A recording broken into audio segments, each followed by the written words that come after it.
Assalamu alaikum mpenzi mtazamaji, ni hamu yangu kukukaribisha kwenye uchambuzi wa fasihi huku nikirejelea tamthilia Bembea ya Maisha. Niite Fibian Muthama na nitaitika. Na hapa nina walimu ambao wako tayari kutupambia kipindi kupitia Bembea yetu ya Maisha. Lakini kwanza tuanze na salamu. Asante sana. Jina langu ni Biasanda Caroline, mwalimu wa Kiswahili, shule ya kitaifa ya Friends School Kamsinga. Yes. Na asante. Kwa majina naitwa mwalimu Dennis Kipyegon kutoka shule ya upili ya kitaifa ya wasichana Lugulu. Mwalimu wa Lugulu. Naam. Kipyegon. Naam. Naomba tuanze na wewe. Leo tunafanya nini? Leo tunaendelea na kuchambua mtiririko wa ploti. Na leo tunafanya sehemu ya 4, onyesho la 3. Onyesho la mwisho sasa. Ndo onyesho la mwisho. Ndio onyesho la mwisho katika Bembea ya Maisha. Naam. Kwa hiyo mpenzi mtazamaji, ndo kuvuta jamvi kumalizia tamthilia ya Bembea ya Maisha. Naam. Tuanze. Naam. Asante sana. Kwa hivyo tukio hili ambalo ndilo la mwisho linafanyika nyumbani kwa Yona na Sara na majira ni asubuhi. Tunampata Yona akiwa sebuleni, akiwa ametulia tu kwenye kochi, lakini anaonekana mwingi wa huzuni. Na anapoanza uzungumzi nafsia, basi tunafunukiwa na mambo mengi ambayo yanamsibu katika moyo wake. Kwanza kabisa anasikitikia hali ya mkewe Sara, jinsi yale maradhi yalivyo mdhoofisha sana. Na hilo linamfanya kuanza kujutia ile tabia yake ambayo amekuwa nayo ya ulevi ama ya kuwa mtu wa kubugia pombe. Na anaona kwamba alichukua muda sana kuweza kutambua hali ambayo Sara amekuwa akipitia, ugumu ule wa maradhi. Na katika hiyo hali ya majuto, huyu ni mtu ambaye amejirudi sasa. Yona anajirudi na kuanza sasa kutafuta mkabala mpya wa maisha yake, ama kutafuta mkondo mpya na kuacha ule mkondo ambao amekuwa akiufuata hapo awali. Na tunaona akisema kwamba kuanzia sasa hivi atatumia fursa hiyo katika hali yake ya uzee, atajukumika sana kutunza mke wake Sara na hata kuiangalia familia yake. Na tunaona akirejelea jinsi ulevi ulivyomfanya, ukamnyima ile fursa ya kushughulikia familia yake ama hata kuielewa familia yake. Kwa hivyo anakamilisha ama anatoka katika mawazo hayo akiwa tayari amefanya uamuzi kamili wa kuacha pombe, na kwa ishara ya mkono hata anaiaga pombe, ni kana kwamba ameiambia sasa kwa heri kabisa hatofanya hivyo. Na pindi tu hapo sasa Neema anaingia pale sebuleni.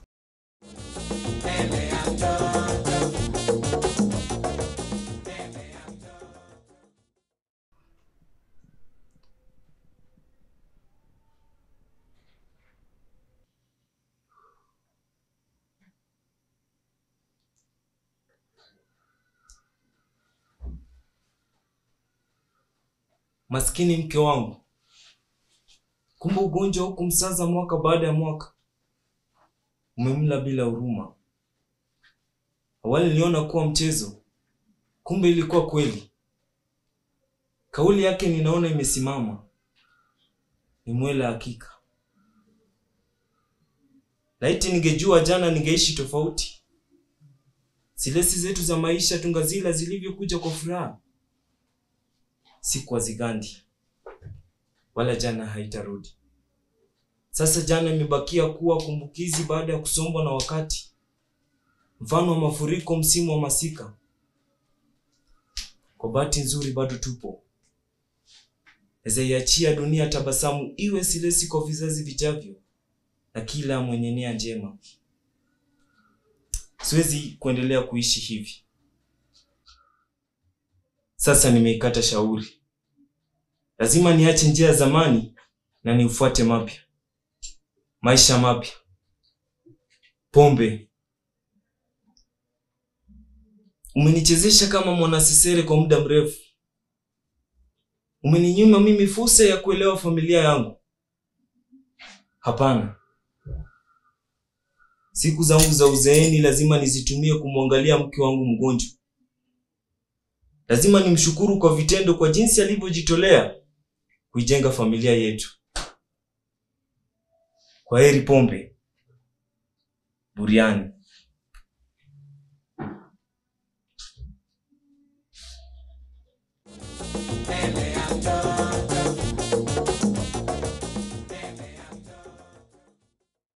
Mwalimu Kipyegon, Naam. napenda sana onyesho hili. Naam. Manake tumeona vile huyu mhusika Yona alivyojengeka kwa kuathiri jamii. Amekuwa ni mlevi na amekuwa ni katili kwa mke wake. Lakini hapa naona mambo ni mazuri. Mambo ni mazuri. Tupe Mambo ya naam. Sasa katika hali yake ya usungumzi nafsia, Neema anafika pale, alafu Yona anaanza kuchangamka. Wanaanza kujuliana hali na Neema ambaye ni binti yake. Anamuuliza jinsi alivyo. Muhimu, Neema anasema yuko sawa. Na Yona anaenda anamuuliza jinsi mme wake anavyoendelea ambaye ni Bunju hapa. Anasema Bunju anaendelea vizuri, na katika heka zake za hapa na pale, kawaida tu ya kazi yake, hata amemsaidia katika kulipa matibabu ya mama. Tukumbuke kwanza hapo kitambo Bunju alikuwa na mtazamo tofauti sana kuhusu majukumu kama hayo. Lakini pia hapa tunaona kwamba hata yeye ameanza kufanya nini? Kubadilika. Ndio sasa mabadiliko ya kwanza ambayo tunaona katika onyesho hili kwamba Bunju amebadilika. Alikubali kulipia mama matibabu ambayo yalikuwa sana yanamsumbua Neema kutoka mwanzo. Na anashukuru na pia Yona anaendelea kumshukuru Neema kwa kumleta mamake nyumbani, na katika hali hiyo Yona anaanza kusikitikia hali ya Neema, kwamba anasema kwamba Neema ameanza kuwa mwembamba. Na kweli tukianza onyesho tumeona kwamba Neema amekuwa akijisumbuka sana na matibabu ya mama. Ndio anajibu anasema labda ni ugonjwa wa mama ndio umenifanya nianze nini? Labda kukaa vile alivyo kwa wakati huo. Na Yona pia anakubaliana naye, anasema na kweli ugonjwa wa mama ndio ulimfanya, hata anatumia maneno yake, nataka nitumie maneno yake Yona, kwamba anasema ulikuwa umemtikiza mji wake. Na kule kutikiza mji wake inamaanisha kwamba ugonjwa huu ndio ulimiumbisha ndoa yake Yona, hata akaingia katika ulevi. Ndio anasema, ndio anashukuru, anaendelea kushukuru, anasema kwamba hayo yote ndio yalitendeka, na anajuta. Yona anaendelea kujuta kwamba wakati ule hakuelewa mke wake. Anasema labda angeelewa mke wake, labda mambo yangekuwa tofauti. Ndio maana anashukuru Neema kwa wema wake ambaye amemsaidia kulinda ndoa yake.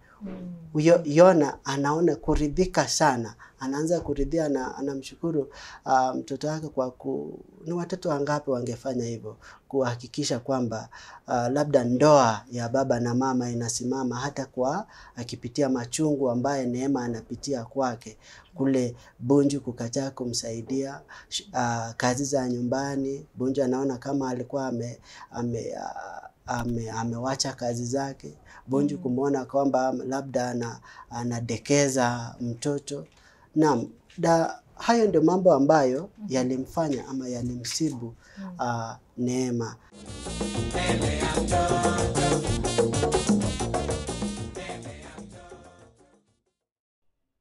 Shikamo baba. Marahaba mwanangu, umeamkaje? Salamu. Je, habari za watoto? Nzuri, hawana neno. Na mumeo? Hana neno, amekusalimu. Nimepokea salamu zake. Anaendeleaje? Kama kawaida, ni yeye na heka zake za kila siku ambazo zimesaidia kuimudu familia na hata katika matibabu haya ya mama. Vizuri. Mumeo ana bidii sana. Anajua kutafuta maisha. Asante mwanangu kwa kumleta mama yako nyumbani. Amenieleza yote. Karibu baba. Niliona ni heri nitafute wakati nimlete mama nyumbani, maana hali hii yake haimruhusu katika vuta ni kuvute za safari hizi za umma. Umefanya vizuri. Mwanangu, Mbona hivi? Vipi tena baba? Hali yako? Ninaona umekuwa mwembamba, si kama zamani. Je, unaumwa? Siumwi baba. Hapana. Lazima pana jambo. Nini kinakusumbua? Ni kama una raha. Hamna jambo linalonisumbua. Hapana mwanangu. Lazima lipo. Ama ni hili swala la mama kuwa mgonjwa? Huo ni lazima. Umeutikisa mji wangu. Ungeondoka, tungepiga binja na vigelegele. Kwa bahati mbaya, ugonjwa wa mama hautaondoka. Mama ataishi kwa dawa maisha yake yote. Umenieleza hivyo. Jambo hili limenisumbua sana. Nimetambua siku anaelewa hali yake. Unasikitisha. Asante mwanangu kwa jinsi ulivyojitolea kumsaidia mama yako. Umesimamia mji wangu vizuri.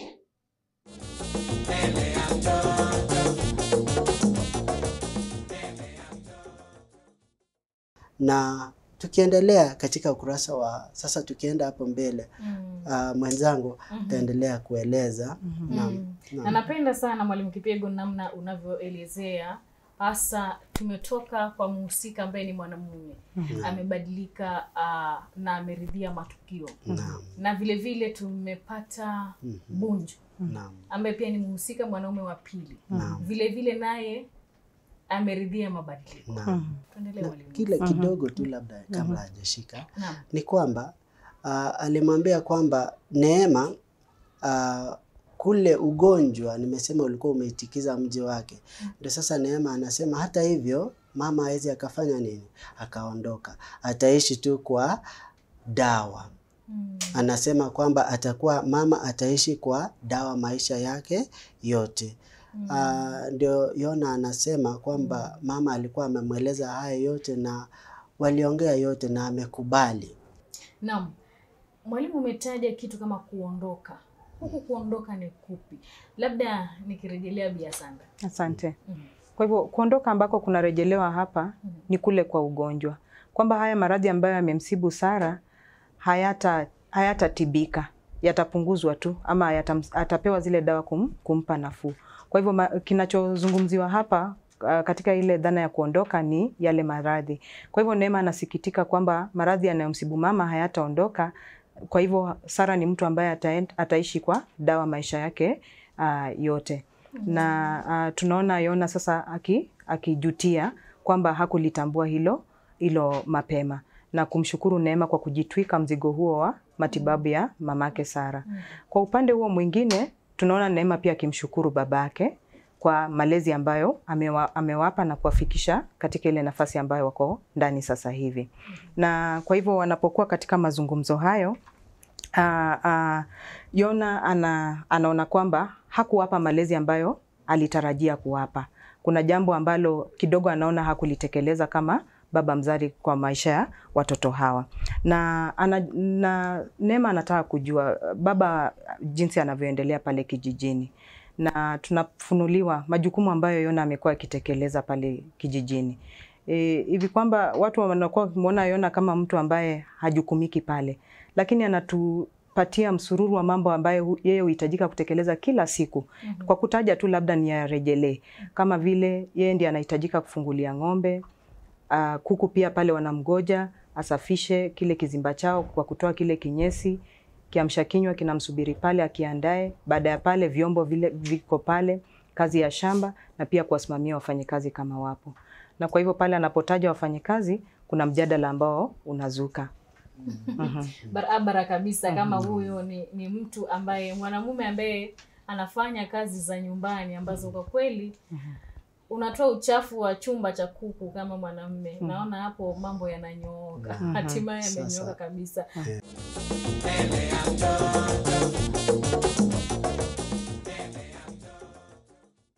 Karibu. Asante kwa kutulea hadi tukawa watu wazima. Nashukuru mwanangu. Japo ulezi huo haukutimia nilivyotaka. Yote niliyoikamia sana katika ndoto yangu ya utotoni imepita na hiyo jana. Leo ndio iliyo mkononi mwetu. Si neno baba, ya Mungu ni mengi. Je, habari za huko nyumbani? Ni nzuri, japo si za kutiliwa mfano. Maisha ni haya haya uyaonayo, ya kujituma kama kitoto kidogo. Ukiamka, ng'ombe anakusubiri zizini akitaka apelekwe malishoni. Huku nao ndio hao, kinyesi kila mahali kinakutaka upanguze na kufagia. Jiko linakungoja uliwashe na kujiandalia chochote utie kinywani. Na baada ya kufungua kinywa, vyombo navyo vinakusubiri uvitie maji. Na bado kazi za shamba zinakungoja. Hata ukiwapa watu kibarua, bado inakuitaka uwe pale uwalinde kutwa nzima kama askari jela. La usivyo, utakuta wamekupunguzia kile kidogo ulichoita kuja kukitengeneza. Pole sana baba. Binadamu ndivyo tulivyo, wachache wa shukrani. Wengi wanataka njia rahisi na ya haraka kusuluhisha matatizo yao.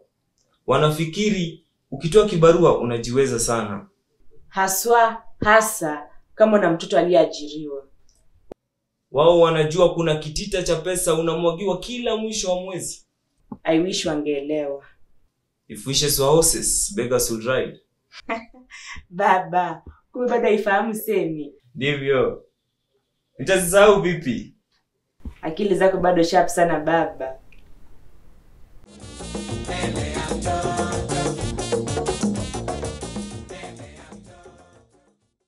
Kwako mwalimu Kipyego, naona yale maelezo inaonyesha kwamba Yona kweli amewajibika.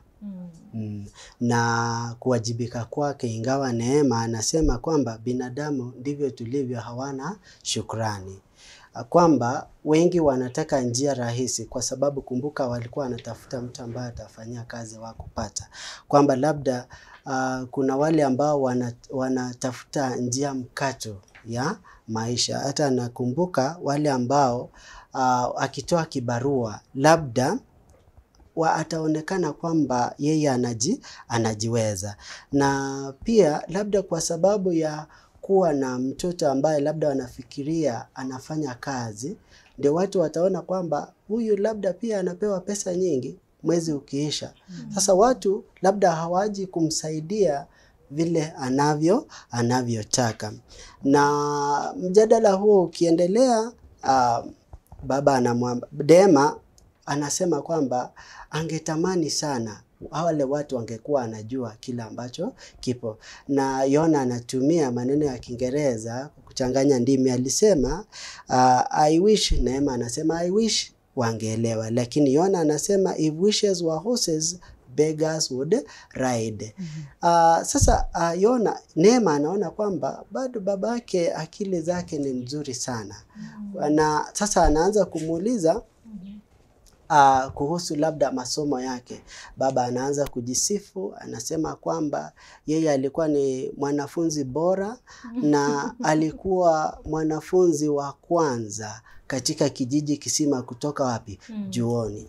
Kwamba alikuwa wa kwanza kufuzu katika kijiji Kisima.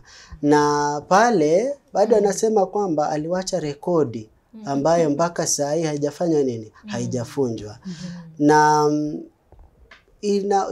kwamba inaonekana kwamba Yona alikuwa na mhusika vile amejengwa. Sasa anaona ni mhusika ambaye amejirudi. Naona ni kama ni mhusika ambaye amejirudi kwa sababu akili zake ni ziko sawa sasa. Kwa sababu kama alikuwa ni mume katili, sidhani watoto wake wangempenda. Lakini hapa naona Neema kidogo wanataniana mpaka anamwambia vile alivyokuwa shuleni. Sivyo? Anaendelea vipi? Kwa hivyo katika ile hali yake ya kujigamba ama kujitapa, baada ya kusema kwamba aliwacha bonge la rekodi pale nyuma, tunaona kupitia kwake tunafunuliwa mhusika mwingine ambaye kwa jina la kilakabu anaitwa Kalasinga. Na Neema anataka kujua sana huyu Kalasinga ni nani. Ndipo Yona anamjibu kwa kumwambia kwamba alikuwa babake. Kwa hivyo huyu ni babuye Neema, lakini hilo ni jina la kilakabu la kujibandika tu. Na lilitokana hivi kwa sababu baba yake Yona alikuwa anamfanyia Mhindi kazi, na alikuwa Mwafrika wa kwanza kumfanyia Mhindi kazi. Na katika zile harakati Mhindi akawa amemwamini hivi kwamba safari zote walikuwa wanaenda pamoja naye, na hata akapata kukifahamu kile Kihindi kidogo, na alipokifahamu ndipo saka akajipagaza lile jina la Kalasinga. Kwa hivyo tunaona kwamba hapo sasa ndio Sara anaingilia kati wa mazungumzo yao yanapoingia, na kumweleza Neema kwamba yanapofika katika mjadala kama huo ya ushindani, baba yako hawezi kufanya nini, hawezi kushindwa. Na Sara anamuomba Neema kwende kutengeneza kiamsha kinywa, na Yona anadakia na kuambia kwamba tayari alikwisha andaa na ametumia lile jiko la gesi ambalo Neema alikuwa ameletea majuzi. Hilo sasa linaturudisha, tunapiga darubini nyuma. Wakati Dina alipokuja kumsaidia Sara kufanya maandalizi ya chakula, alikuwa anatumia kuni hadi ule moshi ukafanya nini, ukamsakama Sara akaanza kukohoa. Lakini saa hii sasa pana mabadiliko. Hata vyombo vinavyotumika katika mapishi sasa ni jiko lingine la gesi. Kwa hivyo tunaona hali ya mabadiliko pia imetokea mahali pale. Vizuri sana.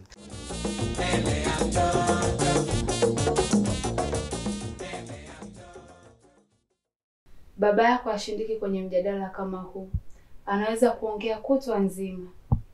Hata mimi nimegundua hilo. Haya, nenda ukaandae kiamsha kinywa. Nitaenda mara moja. Nishaandaa tayari.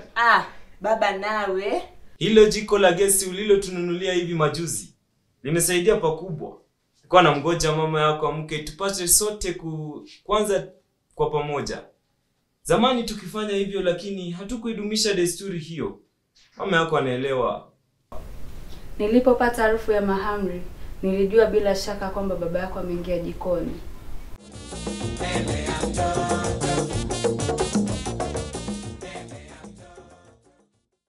Na mabadiliko kwamba hata anaposema kwamba tayari ameandaa chakula. Pia tunaweza ona Yona kwamba ni mwanaume ambaye tayari amefanya nini? Amebadilika kabisa. Amebadilika kwa vyovyote vile. Naona kwamba Yona ni mwanaume ambaye anafaa kupigiwa mfano na watu wengi. Kwamba ingawa yeye pale mwanzo tukianza hadithi alikuwa na shida za hapa na pale, lakini alikuwa anajua kile ambacho anafaa kutenda kama mwanaume. Naam.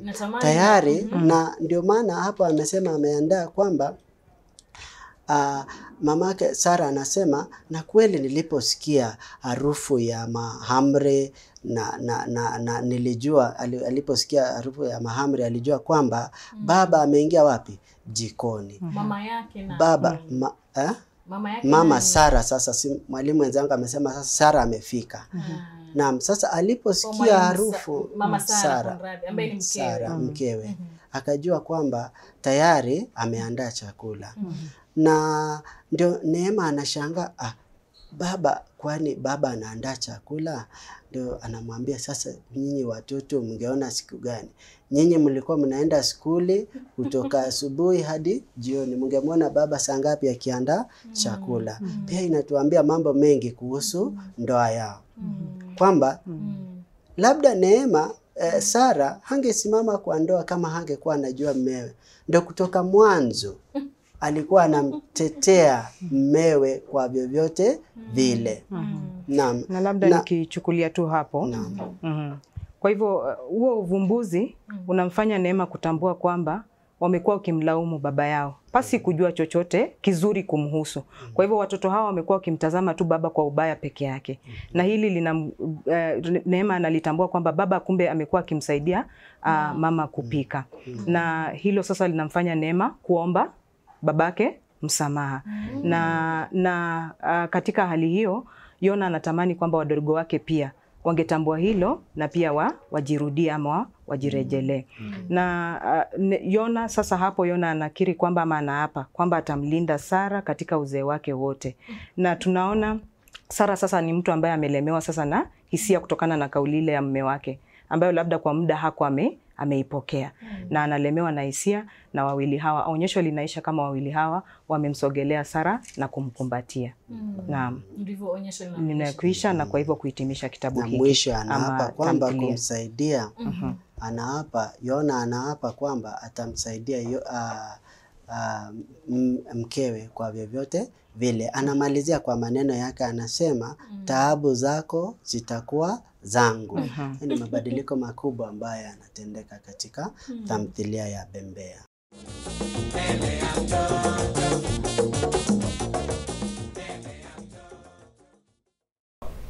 Nilipopata harufu ya mahamri, nilijua bila shaka kwamba baba yako ameingia jikoni. Mama, sijamwona baba akipika hivi karibuni. Ungeonea wapi? Nyinyi imekuwa skuli muda mwingi. Asante sana baba. Furaha iliyoje. Nimekuchukulia makosa siku nyingi. Kumbe sikuwa nimeona picha yako nzima. Nakuelewa mwanangu. Samahani kwamba yamekuja kuchelewa. Natumai wadogo wako siku moja nao wataelewa.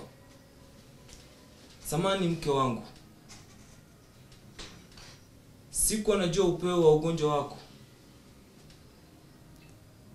Usitie shaka. Taabu zako zitakuwa zangu.